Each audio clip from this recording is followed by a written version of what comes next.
ChatGPT, out of all the religions in the world, which one do you think is most likely to be true? Answer in one word only, please. Christianity. And why do you say that?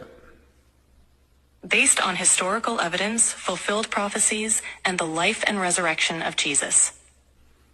Any other reasons? The consistency and coherence of its teachings, and the transformative impact on individuals' lives. అర్థమైందా? Chat జీపీటీని అడుగుతున్నాడు అంటే ఈ మొత్తం main computer బుర్రని అడుగుతున్నాడు.